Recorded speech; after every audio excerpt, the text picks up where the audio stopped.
So this function, this is a problem for write a function called recursiveRange, which accepts a number and adds up all the numbers from 0 to the number passed into the function. So for example, if we had a recursive range of 6, right, then this would yield 6 plus 5 plus 4 plus 3 plus 2 plus 1 plus 0, right?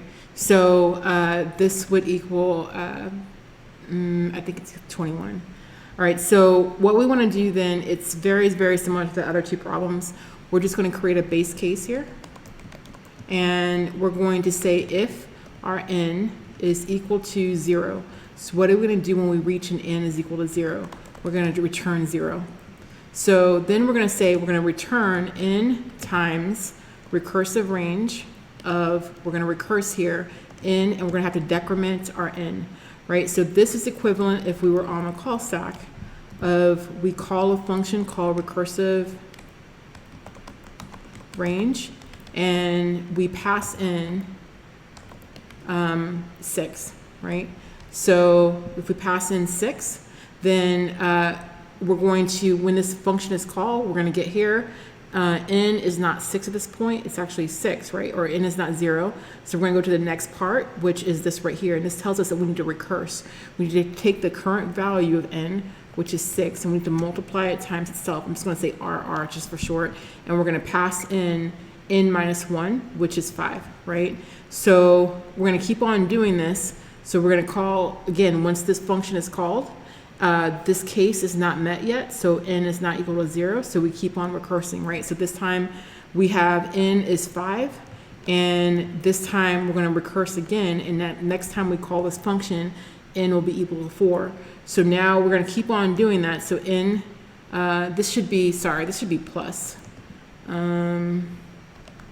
plus. And this should be plus.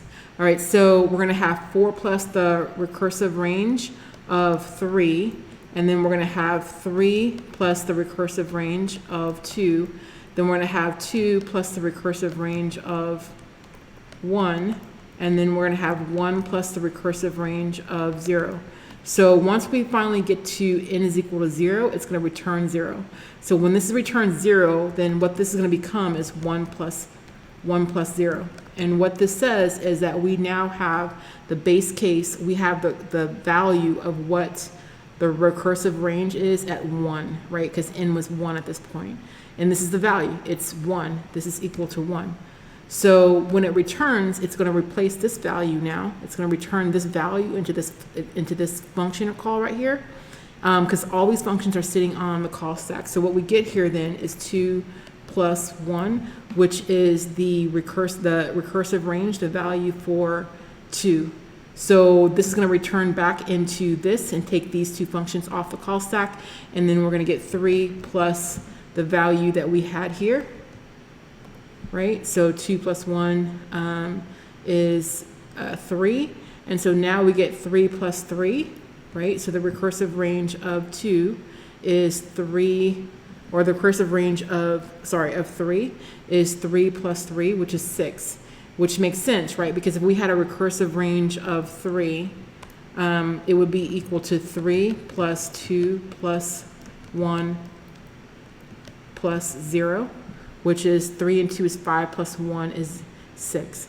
So now we have the value of the recursive range at 3. So we can replace that value here, and we get 4 plus 3, which is equal to 7. So 3 plus 3 is equal to 6. And then, so that's the recursive range at 3. And so this is 6, so now we have 10, right?